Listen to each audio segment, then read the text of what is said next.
ずんだもんなのだ。2025年3月24日月曜日、晴れ。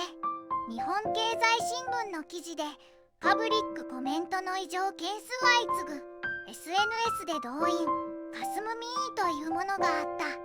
国際大学の山口准教授は SNS で関心が上がり意見を表明しやすくなるのは良いこと。実際は一部の集団が手当たり次第投稿し、多様な意見を反映する制度本来の趣旨から離れているリスクがあると指摘。生成 AI などを使ってパブコメを大量投稿するのは良くないのだ。多様な意見を反映する仕組みを壊さないでほしい。もう寝るのだ。